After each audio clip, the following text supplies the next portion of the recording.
नमस्कार। मैं श्वेता सुरभि। नमस्कार, आपके साथ मैं हूं प्रिया और आप सभी को महाअष्टमी की बहुत सारी शुभकामनाएं और मां भगवती की कृपा आप सभी पर बनी रहे। श्वेता, ऐसा देखा जाता है ना कि जब भी नवरात्रि का जो शुरू होता है पहले दिन से ही लेकर के एक अलग सी आभा जो है प्रकृति में व्याप्त हो जाती है। कहते हैं कि प्रकृति अपने नए स्वरूप में आती है। बिल्कुल, और उसी स्वरूप को लेकर सुबह सुबह हम हाजिर हैं आज बिहार बिहान के आज के अंक में। खास तौर से जो शारदीय नवरात्र का 8वां दिन है यानी महाअष्टमी, और आज के दिन हम पूजा करते हैं माँ महागौरी की। या देवी सर्वभूतेषु माँ गौरी नमस्तुते, नमस्तस्यै नमस्तस्यै नमस्तस्यै नमो नमः।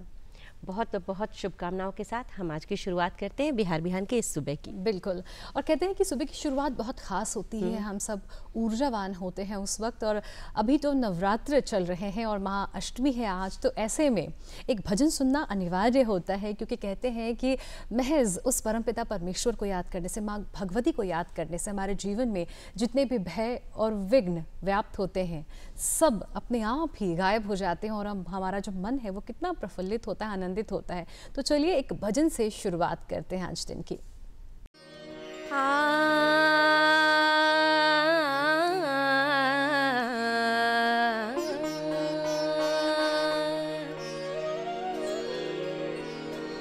या देवी सर्वभूतेषु शक्तिरूपेण संस्थिता, नमस्तस्यै नमस्तस्यै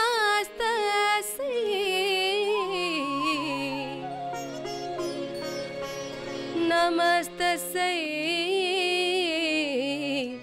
नमो नमः।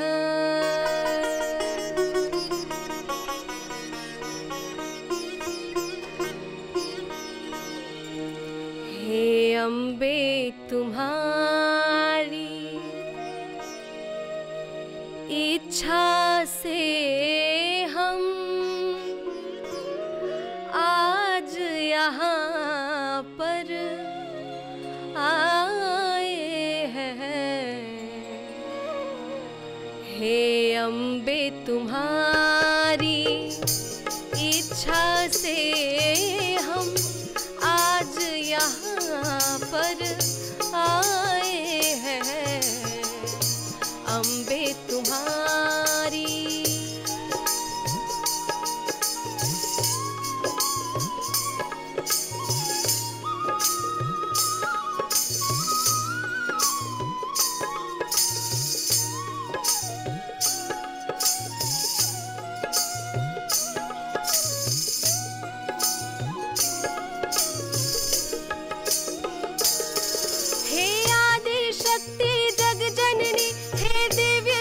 कल्याण करो, इस जन्म मरण के बंधन को आसान करो, आसान करो।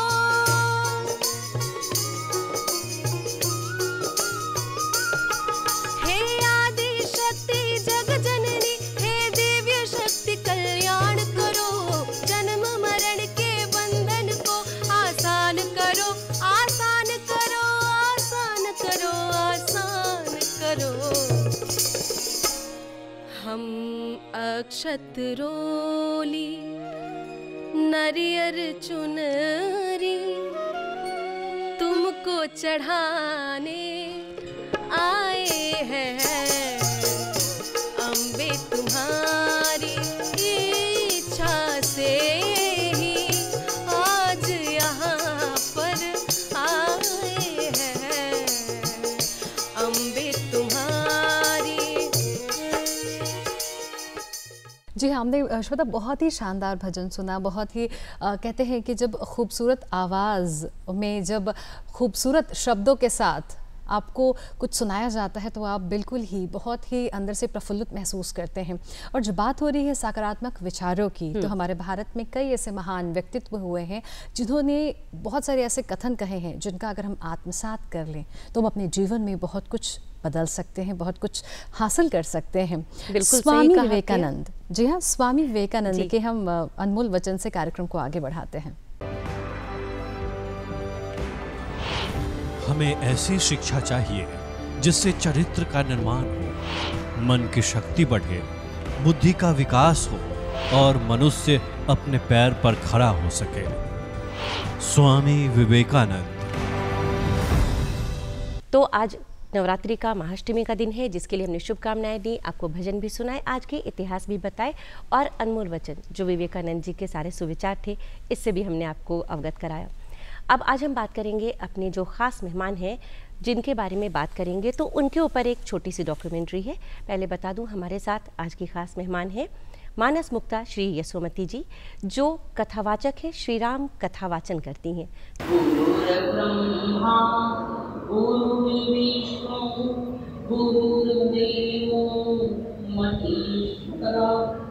गुरु साक्षात् परब्रह्म तस्मै गुरुवे नमः। अखंड मंडलाकारं व्याप्तं येन चराचरं तत्पदं दर्शितं येन तस्मै श्री गुरुवे नमः। रामचरितमानस विश्व का सर्वोत्तम सर्वोत्कृष्ट ग्रंथ है। हम लोगों की रामायणी परंपरा में ऐसा है कि हम लोग इसे ग्रंथ मानते ही नहीं, इसे हम लोग साक्षात श्रीमद् रामभद्र का विग्रह मानते हैं। तो हमने देखा कि अभी एक छोटी सी ये जो पहचान, जी हाँ, हमारी जो आज की जो मेहमान हैं उनकी पहचान के ऊपर ये छोटी सी लघु फिल्म बनी हुई थी।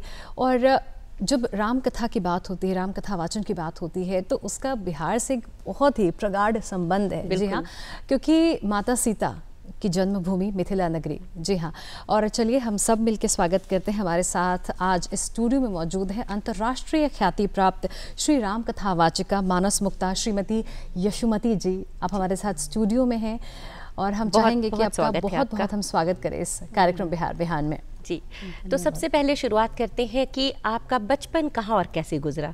बाकी बातें तो बहुत सारी करनी है आगे, शुरुआत कैसे? वैसे जन्मभूमि हमारी जो है वो आरा है जी, और तो बाल्यकाल तो वहीं व्यतीत हुआ। प्रारंभिक शिक्षा दीक्षा भी वहीं हुई और आगे की शिक्षा तो बाहर भी हुई, लेकिन प्रारंभिक शिक्षा तो वहीं पर हुई है। जी, उसके बाद आगे की पढ़ाई? आगे की पढ़ाई बिहार में ही एक भागलपुर में SM कॉलेज है, वहीं से हमने विज्ञान में स्नातक की डिग्री प्राप्त की। विज्ञान में आपने स्नातक की डिग्री प्राप्त की और आप धीरे धीरे इस तरफ आई, राम कथा वाचन आपने शुरू किया। क्योंकि जब आप राम कथा वाचन करते, किसी भी कथा का वाचन कर रही होती हैं एक मंच पे जाकर के, तो उसके लिए आपको पहले खुद उन सारी चीज़ों को, उन सारी कथाओं को आत्मसात करना होता है, तभी तो आप उसकी खूबसूरती से व्याख्या कर पाएंगे, जिससे आपके जो श्रोता हैं, आपके जो दर्शक हैं, उनसे एक संबंध स्थापित कर पाएँ, सुने तो उनके जीवन में कुछ सकारात्मक परिवर्तन भी आए। तो ये यात्रा आपकी कैसे शुरू हुई? ये जैसे एक धार्मिक परिवार में जन्म हुआ, सौभाग्य से, ईश्वर की कृपा से, और एक अपनी भी भावना, अपना भी लगाव। विज्ञान की छात्रा मैं अवश्य थी, लेकिन अध्यात्म से बड़ा मन जुड़ा हुआ था और आध्यात्मिक जगत में भी विशेष रूप से रामायण से, और रामायण में भी विशेष रूप से श्री रामचरितमानस से, और इष्ट के रूप में हमारे श्री राम ही हैं। तो क्या आपको ये शुरुआत से परिवार में कहीं विरासत में मिला जो आप अध्यात्म से जुड़ी? तो अध्यात्म तो जैसे ऐसे है, आध्यात्मिक परिवार था, लेकिन ऐसा कोई विरासत में नहीं कि कोई कथावाचन में परिवार में कथावाचन करता हो या कुछ ऐसा, कुछ नहीं। तो ये आपने कैसे शुरू किया कथावाचन? जैसे मुझे मानस से बड़ा प्रेम था जी, मानस से बड़ा प्रेम था। तो फिर जैसे लोगों ने कहा कि माँ, जब इतना प्रेम है और इतना तुम पढ़ती हो, तो एक बहुत बड़ा जिस समय मानस चतुर्शती चल रहा था ना, मानस चतुर्शती, तो उस समय बहुत अच्छे अच्छे कार्यक्रम होते थे, बड़े ऊंचे ऊंचे विद्वानों का आवाहन होता था। तो हमारे आरा में भी बड़ा विशाल आयोजन हुआ, विद्वानों का आवाहन हुआ। जी, तो बिल्कुल। और आज महाअष्टमी है और जी, कहते जी। हैं कि माँ दुर्गा का सिर्फ अगर हम सच्चे मन से नाम भी ले लें, भगवती का नाम ही ले लें, तो हमारे जीवन से सारे विघ्न और जो बाधाएं हैं अपने आप ही खत्म हो जाती जी, हैं। जी, जी। आप इस पे क्या कहना चाहेंगी? हम शक्ति की पूजा करते हैं, हम देवी के 9 रूपों की पूजा करते हैं अलग अलग दिन, सबका अपना अलग अलग महत्व है। जी। आप क्या कहेंगे इस पे? शक्ति के विषय में तो मैं यही कहना चाहूँगी कि जैसे शैव, वैष्णव, शाक्त तो हैं ही हैं, उसके बाद सौर्य, गणपति जितने हैं उनकी बात छोड़ दीजिए, आस्तिकों की बात छोड़ दीजिए। मैं एक बात कहती हूँ कि जो नास्तिक है, नास्तिक को भी शक्ति की आवश्यकता होती है। शक्ति के बिना कोई कुछ कर नहीं सकता। और दूसरी बात, आपने दुर्गा जी की बात कही तो चिंतन में एक बात मिली कि ये कहने के लिए श्री राम चरितमानस से भगवान श्री राम की कथा है, लेकिन यदि देखा जाए गहराई में तो ये दुर्गा का भी रूप है। बेशक। गोस्वामी तुलसीदास जी ने स्पष्ट कहा है, महामोह महिषेश विशाला, राम कथा कालिका कराला। मोह रूपी महिषासुर के विनाश के लिए ये श्री राम कथा रूपी साक्षात ये कालिका हैं, ये दुर्गा है। दूसरी बात ये है कि शक्ति जो है ये श्री रामचरितमानस में राम जी की कथा है, लेकिन श्री राम ने भी कहा है कि शक्ति के बिना कुछ हो नहीं सकता। बिल्कुल। यहाँ तक कि जब उनका आवाहन हुआ किया है महामानव मनु ने, तो भगवान श्री राम ने कहा ठीक है मैं आऊँगा तो अवश्य, लेकिन मैं अकेले आकर कुछ भी नहीं कर सकता। उन्होंने कहा कि आदि शक्ति जेहि जग वो पूजाया, असोव तरी ही मोरिया माया। जब तक आद्या शक्ति जो है हमारे पास नहीं आएंगी तब तक मैं कुछ भी नहीं कर सकता। जी।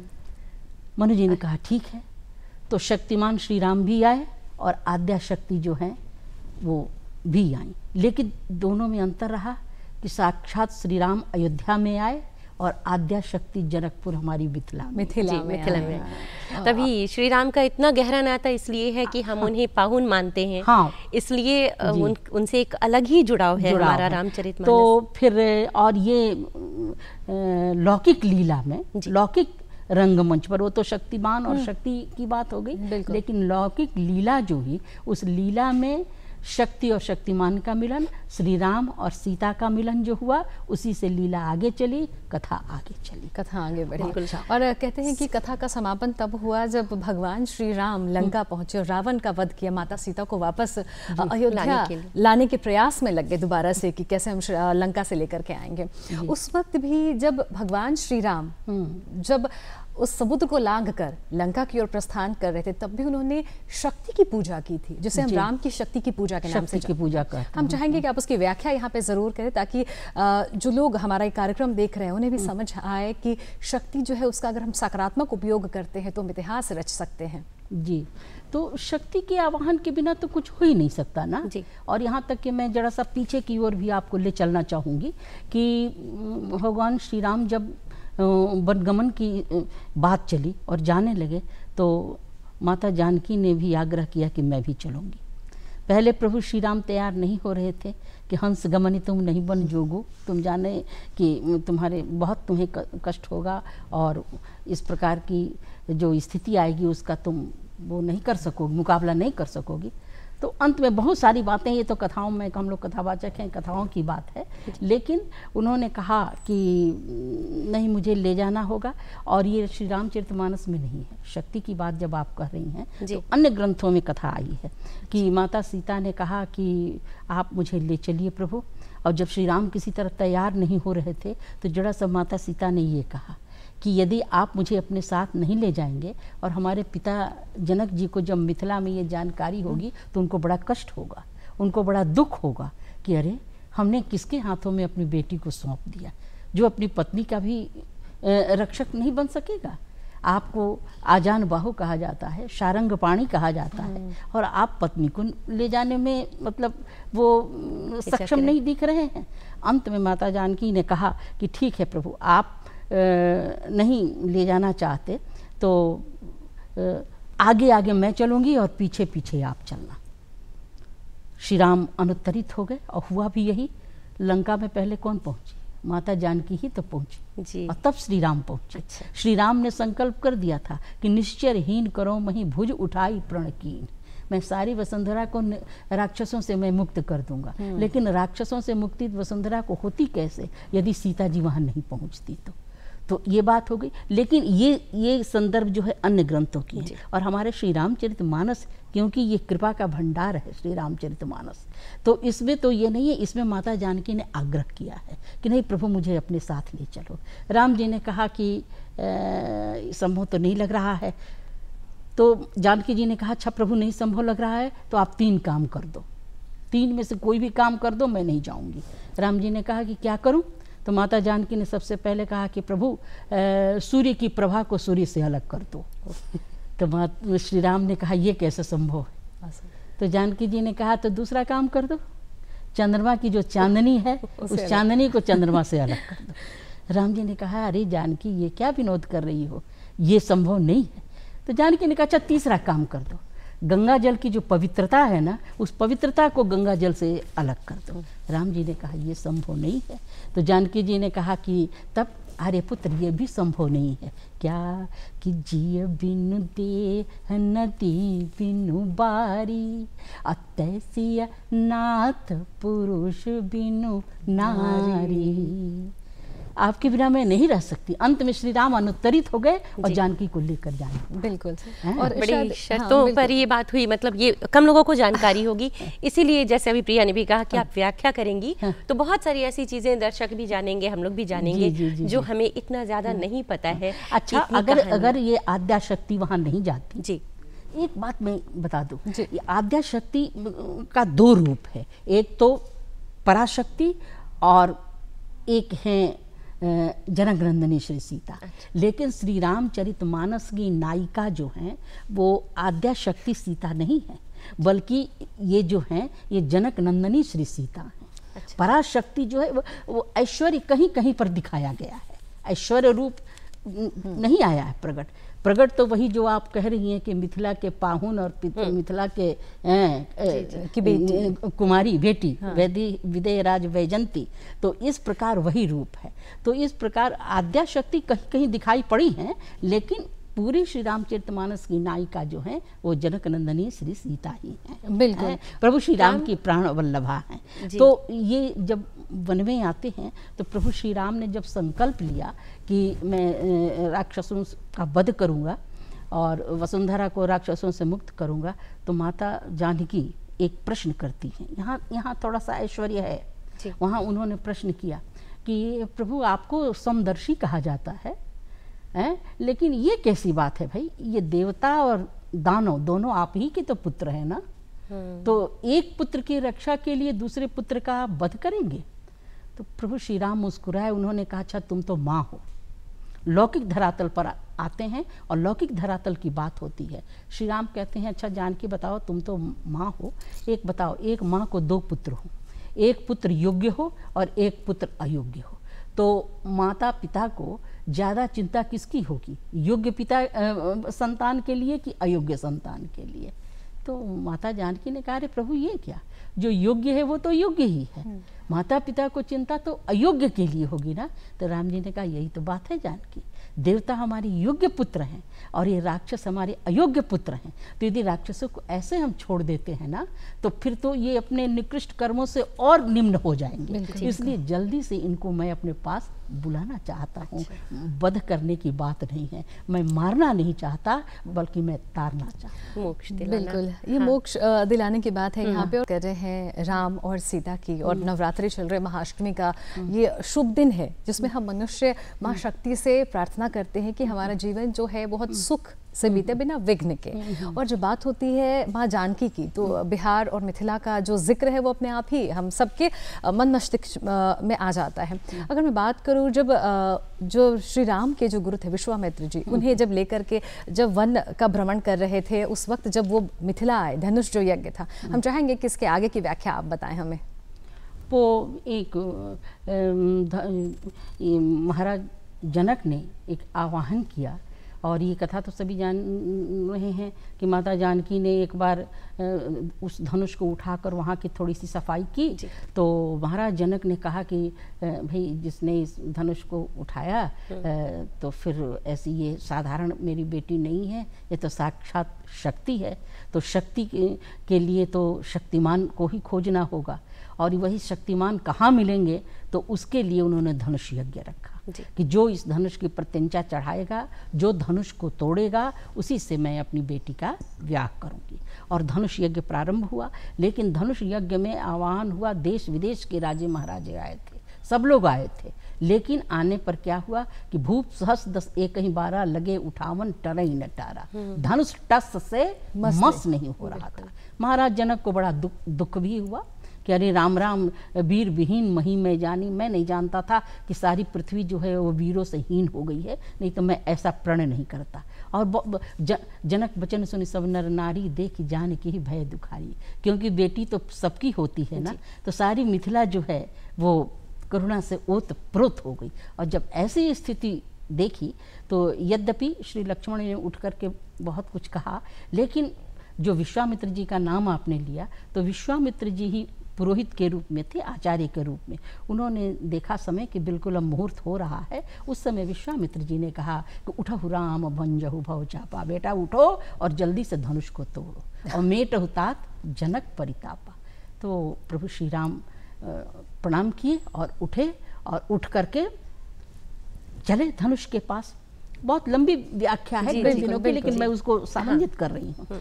लेकिन एक बात बड़े ध्यान देने की, धनुष के पास जब प्रभु श्री राम पहुंचे तो वहाँ चुपचाप खड़े हैं और सोच रहे हैं कि भाई धनुष जैसे इतने लोग लीला में, व्यवहार की लौकिक लीला में इतने लोग असफल हो गए, और बिल्कुल, और जैसे ही उन्होंने धनुष उठाया तो पूरे मिथिला नगरी में हर्ष और उल्लास का जो वातावरण है व्याप्त हो गया था। और उसी वक्त उनकी जो सखियां हैं वो सीता से कहती हैं, चल उठो सिया श्रृंगार करो, अब धनुष राम ने तोड़ा है। तो हम विवाह के प्रसंग के बारे में आपसे जानना चाहेंगे, क्योंकि तो वही धनुष जो है प्रभु श्री राम ने उठाया, और धनुर्भंग लेत चढ़ावत खैंचत गाड़े, काहू न लखा देख सब ठाड़े, धनुष जो है उसको तोड़कर। तो एक यहाँ तो आ गया कि टूटत ही धनु भयउ विवाहु, कि धनुष टूटा और विवाह हो गया, तो जयमाल हुआ और पुष्प वृष्टि हुई, खुशहाली छाई, धुंदुभियाँ बजी, ये सब हुआ। लेकिन हुआ कि भाई पारंपरिक विवाह तो तभी हो माना जाएगा जब विधि विधान से मंडप में विवाह हो, अयोध्या से बारात आए। तो इस प्रकार वहाँ भी सूचना गई, वहाँ से बारात आई, और बारात आकर के बिल्कुल लौकिक ढंग से जो है जैसे ब्याह होता है वैसे ब्याह होता है। आज अष्टमी का और सब जगह के लिए तो श्री राम भगवान हैं, ब्रह्म हैं, परमात्मा हैं, लेकिन यहाँ के लिए, मिथिला के लिए तो ठीक है वो पाहुन है, हमारे जीजा हैं। आज हम दुर्गा अष्टमी पर बात कर रहे हैं, अष्टमी के दिन को। तो अष्टमी का किसी तरह से सीधा संबंध लंका कांड से है। लंका कांड से किस तरह संबंधित है उसकी व्याख्या हम जरूर जानना चाहेंगे, क्योंकि हर प्रसंग अलग होता है। और दुर्गा अष्टमी पर एक हमने राम की शक्ति पूजा की बात की, इसके अलावा कई सारे अलग अलग प्रकरण हैं, प्रसंग हैं। तो लंका कांड में क्या हुआ था जो दुर्गा अष्टमी से संबंधित होता है, इसके बारे में। ये वैसे तो अष्टमी के दिन माँ शक्ति का गौरी रूप का पूजन होता है जी, और ये भी देखा गया है कि वही परंपरा आज भी हो रही है। जैसे कुमारी कन्याओं को गौरी पूजन कराया जाता है, तो माता सीता को भी माता जी ने, सुनैना जी ने गौरी पूजन कराया था। सबसे पहले गौरी पूजन कराया, उसके बाद आगे की सारी परंपरा जो है चली है। और यो तो देखें कि संपूर्ण श्री रामचरितमानस ही गौरी और महादेव दोनों के संवाद के फलस्वरूप प्राप्त हुआ। बिल्कुल बिल्कुल। हाँ, लेकिन आपने कहा कि अष्टमी से क्या ये है जी? तो अष्टमी में जगदम्बा का ये रूप है कि जिस प्रकार रावण जब और सारे राक्षसों का वध होने लगा, रावण अस्त व्यस्त होने लगा, घबराने लगे, देवी मंदोदरी ने बहुत समझाया, मान नहीं रहा था, तो अंत में रावण कुंभकर्ण के पास जाता है। और कुंभकर्ण तो बहुत, कुंभकर्णी निद्रा में रहता था, सोता था, उठाया और अपनी मनोव्यथा कहा, तो उसके मुंह से निकला यहाँ पर कि अरे राक्षसेंद्र, ये क्या कर रहे हो? उन्होंने कहा कि भाई ऐसा ऐसा युद्ध हो गया है और हमने लाया है सीता जी को, तो उसी के लिए युद्ध छिड़ा हुआ है। तो जगदम्बा हरियाणा हिसी, देखिए मातृशक्ति का। तो कुंभकर्ण ने कहा कह रही वो तो साक्षात जगदम्बा हैं और उनको तुम यहाँ लाए हो, उनको जल्दी से लौटा दो, आगे करके चलो, शरणागत हो जाओ। बिल्कुल। लेकिन कुंभकर्ण ने कहा कह रही राम राम, मैं तो इससे सहयोग लेने आया, ये हमको उपदेश देने लगा। और कहीं ना कहीं सबको ये ज्ञात था कि जो स्त्री उनके इस लंका में आकर है, यहाँ पे अशोक वाटिका में है, वो माँ जगत जननी का स्वरूप है, सबको है। हाँ, और आज चूंकि यहाँ आज महाअष्टमी है, मैं चाहूंगी कि जाते जाते हमारे जो दर्शक हैं उन्हें आप क्या संदेश देना चाहेंगे, बहुत संक्षिप्त में? मैं यही देना चाहूँगी सारे श्रोताओं को कि यही तो यहाँ दिखाया गया है कि माता सीता जो हैं वो आद्या शक्ति की स्वरूप हैं और लंका में वो अशोक वाटिका में उनको प्रतिष्ठापित किया गया है। लेकिन ये देखा जाए कि कहने के लिए तो देवियों को, आज की देवियों को समझना चाहिए, उनको अबला कहा जाता है, हैं? और ये बात कही जाती है संरक्षण की उनकी आवश्यकता होती है बहुत सारी। लेकिन यहाँ से ये संदर्भ लेना चाहिए कि यदि अपने में संकल्प हो, अपने में दृढ़ता हो, तो किसी प्रकार के संरक्षण की आवश्यकता नहीं। बेशक। ये आद्या शक्ति अशोक वाटिका में है, राक्षसों की नगरी में है जी। उनके पास न सैन्य बल है, न और कोई बल है, न कोई सहयोगी है, अकेले हैं। लेकिन उस देवी को देखो कि दूरधर्ष रावण जैसे व्यक्ति को क्या कर रही हैं, कैसा उनका मुकाबला कर कोट रही हैं, बनाकर भी अपनी रक्षा कर रही है, रक्षा कर रही जी, है। बहुत बड़ी बात है। हाँ, सबसे यद्यपि रावण आया है क्या कि तही अवसर रावण तही आवा, संग नारी बहु किए बनावा, लेकिन संकल्प में दृढ़ता इतनी है, संकल्प में ऐसा दृढ़ता। चारित्रिक बल है कि रावण को धिक्कार रही हैं और रावण को कह रही हैं क्या कि और कभी के मुझे सठ सूने हरि आने मोही और अधम निलज्ज लाज नहीं तो ही। लज्ज, तुमको लज्जा नहीं आती? बिल्कुल। और अगर स्त्री अगर ठान ले, हाँ। मुझे लगता है कि स्त्री या कोई मनुष्य अगर कुछ ठान ले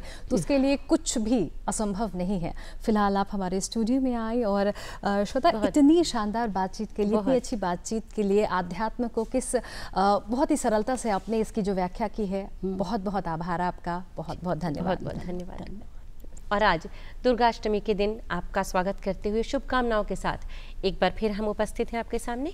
और हमारे साथ हमारे अगले मेहमान हैं।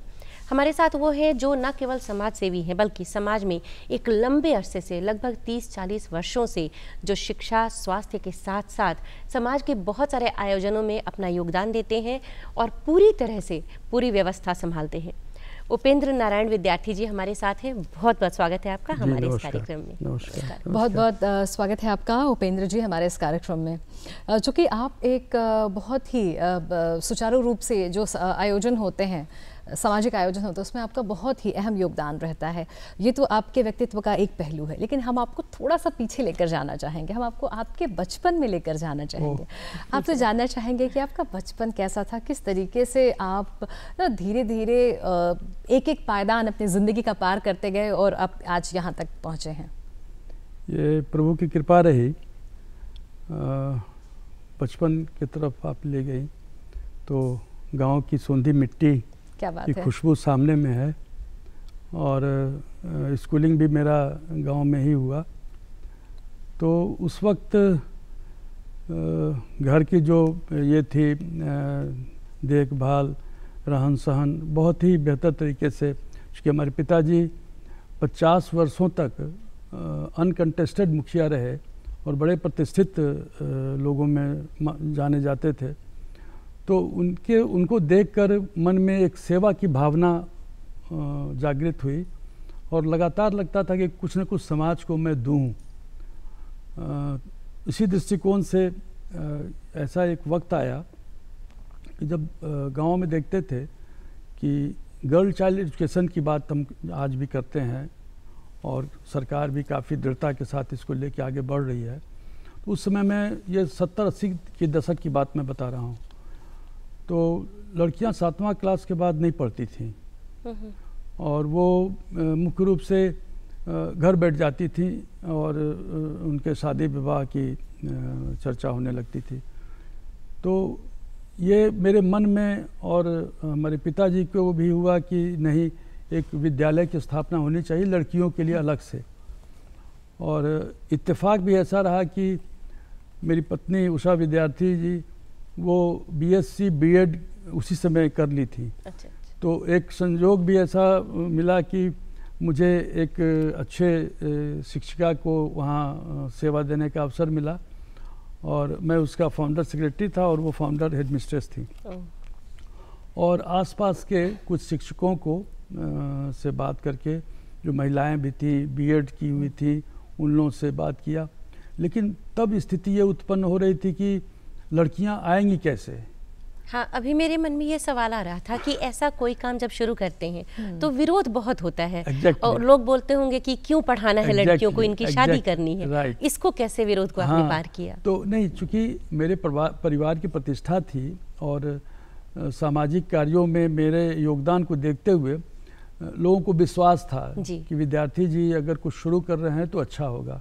तो मैं गांव-गांव गया और अभिभावकों से मिला और उनसे निवेदन किया कि आप बच्चियों को भेजिए। जहां देखता था कि अगल बगल के साई हाई स्कूल से या धनरुआ में जो मिडिल हाई स्कूल हैं या और आसपास के करीब 5-6 किलोमीटर के दायरे में जो स्कूल्स थे मिडिल स्कूल, वहाँ के जो आसपास के गांव थे वहाँ जाते रहे और वहाँ के अभिभावकों से मैंने संपर्क किया, निवेदन किया कि आप बच्चियों को भेजिए पढ़ने के लिए। और बहुत ही तरीके से, न सिर्फ पढ़ाई, एक अध्यापन अलग चीज़ है, रहन सहन, बाल विचार, संपूर्ण विकास, एग्जैक्टली संपूर्ण विकास की बात करते रहे। और उसमें उषा जी ने और जितने भी टीचर्स थे सबों ने बड़ी मेहनत की। कैसे रहेंगे, कैसे बाल संवारेंगे, कैसे नाखूनों को साफ करेंगे, कैसे खाए पिएंगे, कैसे बातचीत करेंगे।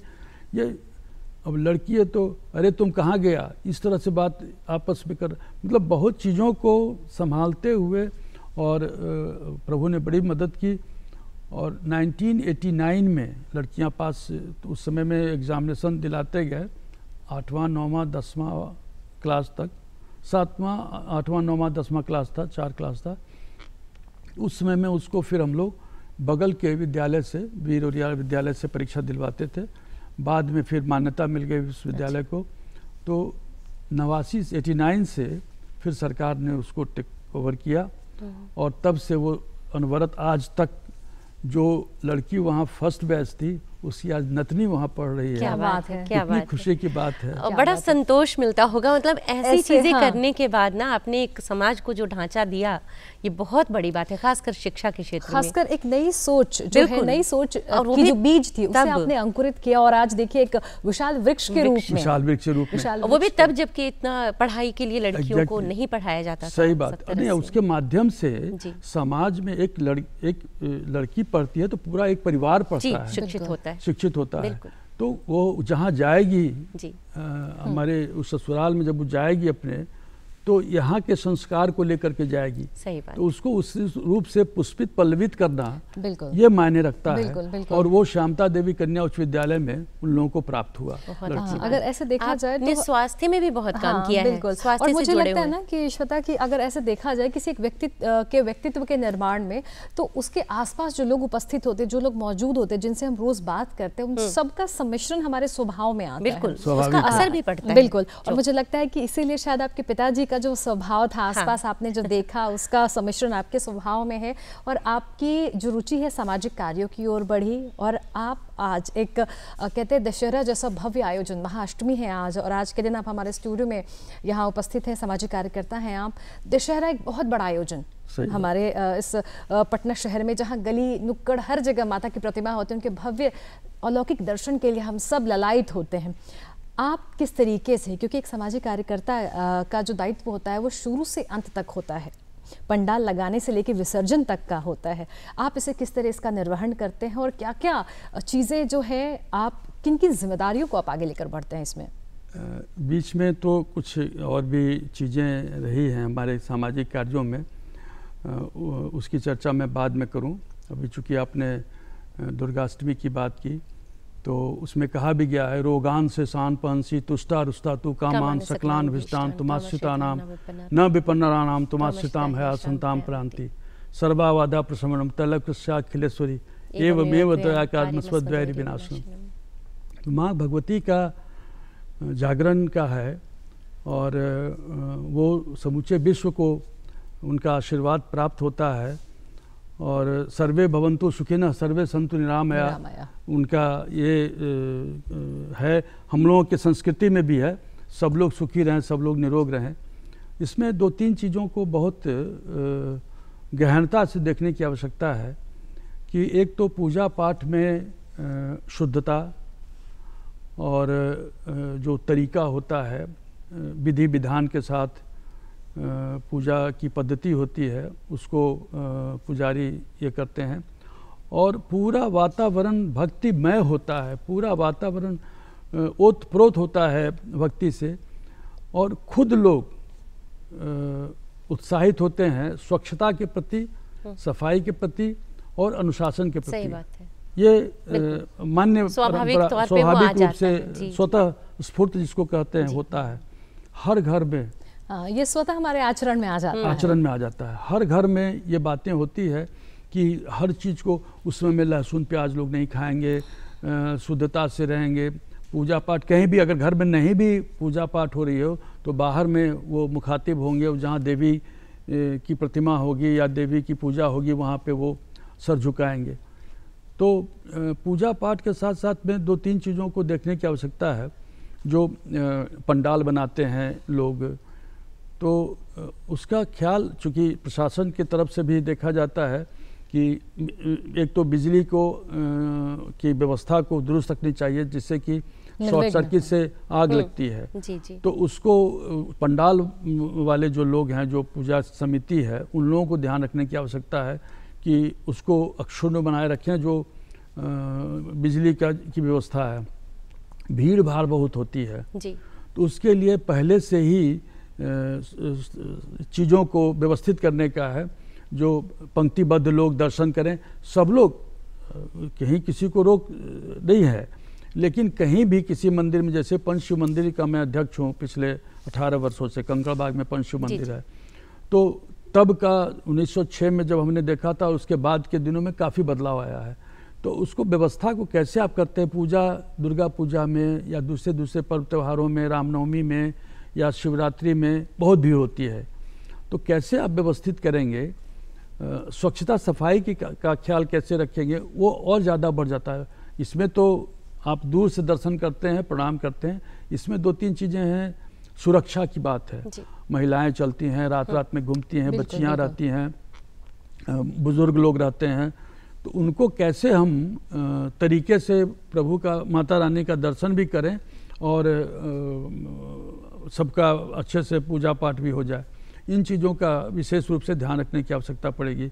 और सरकार को भी ये देखना होगा कि बहुत से उचक्के लोग या गलत प्रवृत्ति के लोग, असामाजिक तत्व कोशिश करते हैं उस समय में परेशान करने का, या छीन झपट करते हैं, लूटपाट करते हैं। तो उन चीज़ों को देखने के लिए सरकार को भी और सामाजिक कार्यकर्ताओं को भी, जो जिस इलाके में है, जो जिस इलाके में है, उन सबों का दायित्व बनता है। प्लस आम जनों को भी ये देखना होगा कि रात में लोग चलते हैं और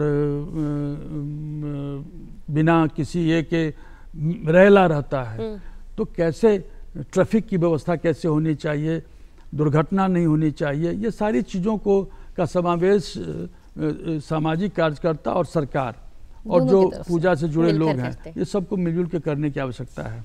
तो आपने जब ये शुरुआत की थी, चाहे आयोजन हो या जो भी समाज सेवा का कार्य हुआ, तो कितना आपको सहयोग मिला लोगों से? आसपास लोगों का क्या है, अपनी कमाई है, अपना काम है, तो बहुत लोग इसमें नहीं जुड़ते हैं। जब आप एक अच्छा कार्य को लेकर चलते हैं जी, तो मैं बताऊं कि थोड़ा पीछे में जाना चाहूँगा, अगर इजाज़त हो तो। जी। तो ये जिसमें मैं कार्य कर रहा था, ये 82, 84, 86 की बात है। तो पोलियो, आपने जो प्रश्न किया उस पर मैं आ रहा हूँ जी। स्वास्थ्य के में आपने बहुत सारा काम किया, यक्षमा संघ के लोग कैसे जुड़ते हैं जी, और लोग क्यों साथ आ जाते हैं। अच्छा।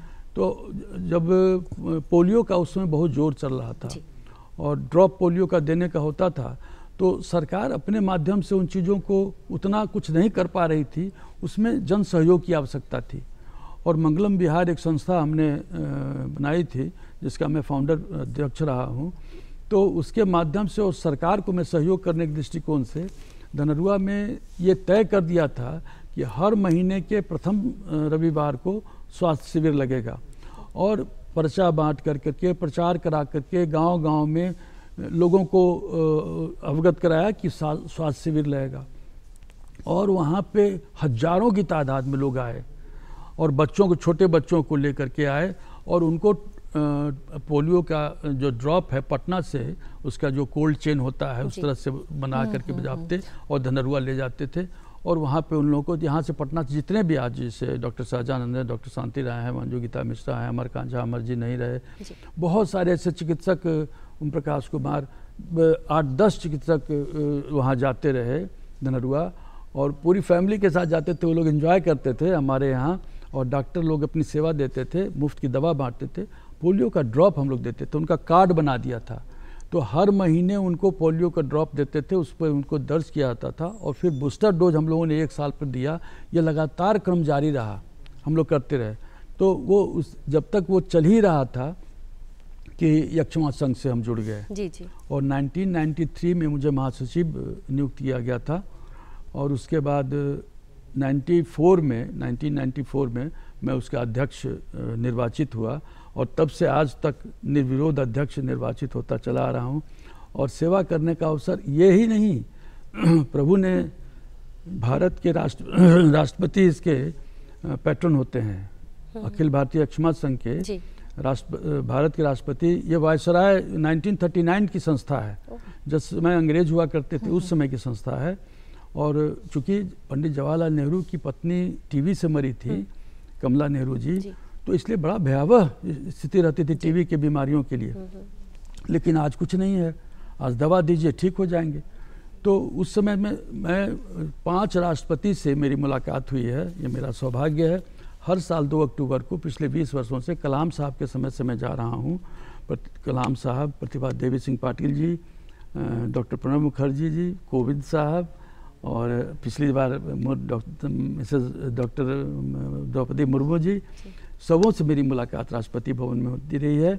और 2014 में डॉक्टर प्रणब मुखर्जी साहब ने मुझे प्लेटिनम गोल्ड अवार्ड भी दिया इन कार्यों के लिए। तो आप समाज सेवा में जुड़ते हैं तो लोग भी साथ आते गए। हम तो चले थे अकेले ही जानवे मंजिल, लोग साथ आते गए और कारवां बढ़ता गया। बिल्कुल। और आपकी जब सोच अच्छी होती है और ये जो नवरात्रे होते हैं, महाअष्टमी है, ये भी तो हमें यही बताता है कि अगर आपके भीतर सकारात्मकता है तो निश्चित तौर पर आप कुछ ऐसा बदलाव करेंगे जिसका युग युगांतर तक हमेशा जिक्र किया जाएगा। और मुझे लगता है कि आप उस राह पे चल रहे हैं। यहाँ पे बात हो रही थी कि ये जो पूजा पंडालों में जो प्रबंधन होता है, आपने 1-2 बिंदुओं का जिक्र किया यहाँ पे कि जो बिजली व्यवस्था है उसे ऐसे दुरुस्त रखा जाए कि किसी प्रकार के कोई आकस्मिक घटना ना हो, या फिर जो लोग कतारबद्ध होकर के जाते हैं दर्शन के लिए, महिलाएं या पुरुष जो भी हैं, भक्तजन है, क्योंकि आस्था का जन सैलाब सड़कों पर उमड़ आता है, सप्तमी, अष्टमी और नवमी की बात करें हम तो। लेकिन उसके बाद जब माता के जाने का वक्त होता है, जब विसर्जन की बारी आती है, उस वक्त की भी स्थिति कुछ ऐसी होती है कि घाटों पर ऐसी व्यवस्था करनी होती है कि कभी वहाँ भी कोई आकस्मिक घटना ना हो। ये बहुत मौजूद बात आपने की और बहुत सोचनीय विषय है। खास करके जब माता रानी को हम विदा करते हैं, बड़ा ही भावुक क्षण होता है, बहुत भावुक क्षण होता है। 9 दिनों तक उनकी पूजा करते हैं, आराधना करते हैं और एक बेटी की तरह से माँ की विदाई की जाती है, खोंचा भरा जाता है, लोग अपना भाव प्रकट करते हैं। सच में उस समय में जिस भाव से हम विदा करते हैं उस भाव से उनका विसर्जन होनी चाहिए, न कि वो डीजे बजा करके और नाच गाना कर करके और नृत्य कर करके रोड पे आप भौंडा प्रदर्शन करते हैं, वो अनुचित है। हालांकि प्रशासन की तरफ से इस पे ये ताकीद किया जाता है कि आप वो डीजे ना बजाएं या अपशब्दों का इस्तेमाल न करें, इसी करें। लेकिन इस दृष्टिकोण से देख करके चलना होगा कि साहब वो जो जब लेके चल रहे हैं तो कई लोग कुछ ऐसे प्रदर्शन करते हैं जो दूसरे लोगों को प्रभावित न करे, उनको दुख तकलीफ न हो, किसी की भावनाओं को आहत न हो, बिल्कुल शांतिपूर्ण तरीके से, कम काम भक्तिपूर्ण होना चाहिए, भक्तिपूर्ण हो, और हमारी बातों से दूसरे पक्ष किसी को भी के भावनाओं को आहत न हो, वैसा कर करके हम उनको लेके चलें। और ठीक है, बाजे गाजे के साथ जाते हैं, लेकिन भौंडा प्रदर्शन नहीं होनी चाहिए। प्रशासन को भी और सामाजिक कार्यकर्ताओं को भी साथ मिल कर करके, सहयोग कर करके और माता के विसर्जन करनी चाहिए। और वो देख करके कि जहाँ पर वो कई बार दुर्घटनाएं हो जाती है नदी में या जहाँ कहीं भी जाते हैं तो बच्चे डूब जाते हैं या कुछ अप्रिय घटनाएं हो जाती हैं, इन चीज़ों का भी बड़े सलीके से ध्यान देना होगा उन कार्यकर्ताओं को जो इन चीज़ों से जुड़े रहे, सारी चीज़ों की। क्योंकि अगर किसी चीज़ की शुरुआत बहुत शानदार और भव्य तरीके से कर रहे हैं तो उसका समापन ऐसे होना चाहिए कि हम पूरे वर्ष उस 9 दिनों को याद करते हुए बताएं कि हमने कितना बेहतर किया था। बिल्कुल, वो सुंदर क्षण होने चाहिए, जिस सुंदरता को हम याद रखें। बिल्कुल, ऐसा नहीं, अद्भुत अविस्मरणीय क्षण होने चाहिए, बिल्कुल, जो अतुलनीय भी हो, बिल्कुल, जो कि उस वक्त में याद रहे अगले बिल्कुल। और ये बहुत अच्छा संदेश उनकी तरफ से कि हमारा ये जो विदाई ऐसी होनी चाहिए कि अद्भुत होनी चाहिए और अविस्मरणीय होनी चाहिए। बहुत बढ़िया। चलते चलते फिर भी, क्योंकि समय हो चला है कार्यक्रम के समापन का, आप क्या संदेश देना चाहेंगे बहुत हमारे कम दर्शकों शब्दों में, क्योंकि चूंकि अब घड़ी की जो सुइया हमें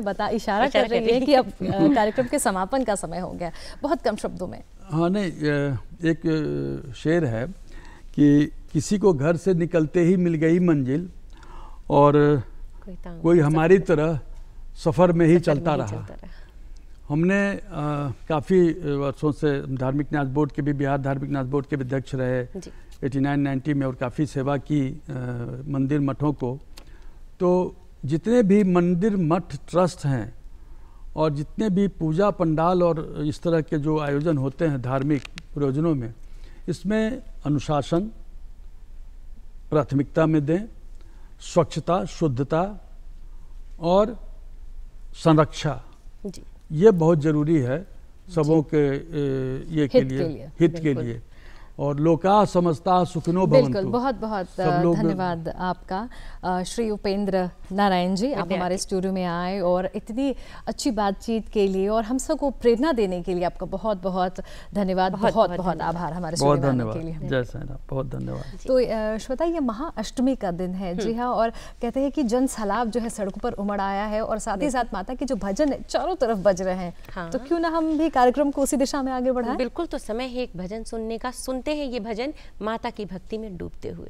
कि शीतला मैया के श्रृंगार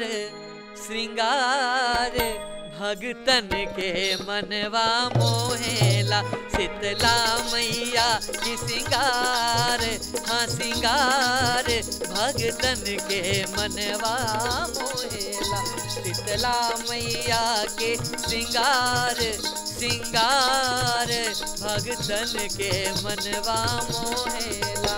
जेके पूज रहल संसार भगतन के मनवा मोहेला। शीतला मैया के श्रृंगार, हाँ श्रृंगार भगतन के मनवा मोहेला। बोलिए दुर्गा मैया की जय हो।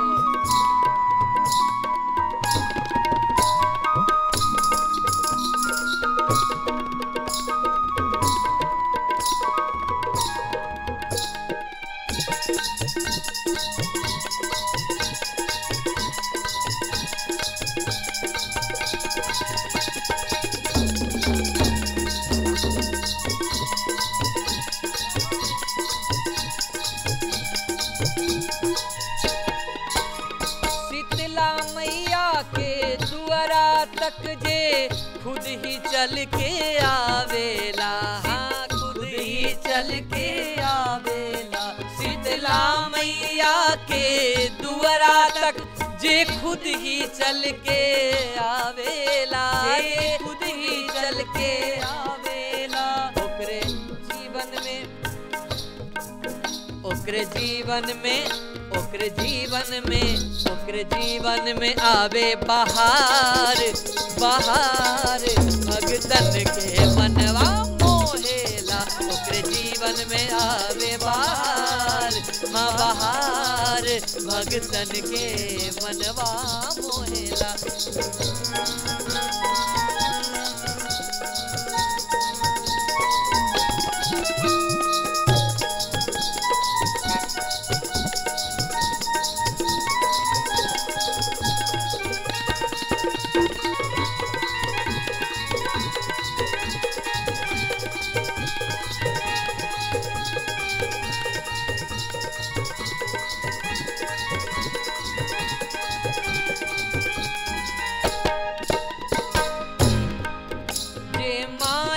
भोग लगावेला मनवांछित फल पावेला मनवांछित फल वो पावेला रे माई के भोग लगावेला मनवांछित फल पावेला मनवांछित फल पावेला जे माई के भोग लगावेला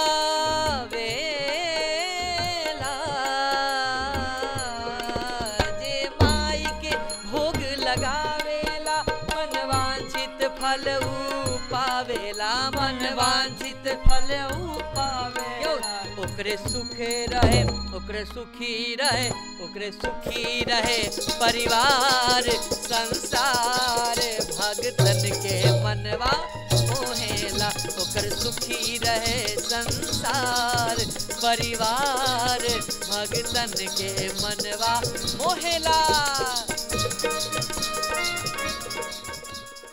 तो आज के अंक का समापन के लिए हम आपसे ज़रूर इजाज़त लेना चाहेंगे और आपके राय विचार और सुझाव बहुत ही महत्वपूर्ण है हमारे लिए, ज़रूर लिखकर भेजें हम तक। इसके लिए नोट करें हमारा पता है बिहार बिहान, द्वारा केंद्र निदेशक डीडी बिहार, दूरदर्शन केंद्र, फ्रेजर रोड, पटना 800001। आप हमें ईमेल भी कर सकते हैं। हमारा ईमेल है director@gmail.com। तो हमने आपको पता बता दिया है, अब बारी आपकी है कि आपके जो प्यारे प्यारे खत हैं वो हम तक लगातार पहुंचते रहे। अब कार्यक्रम अपने आखिरी पड़ाव पे आ चुका है, तो पूरे डीडी बिहार की ओर से आप सभी तमाम दर्शकों को महाअष्टमी की बहुत बहुत शुभकामनाएं और माँ भगवती की कृपा आप सब पर हमेशा हमेशा बनी रहे। तो आज के अंक में फिलहाल इतना ही, हमें दीजिए इजाज़त।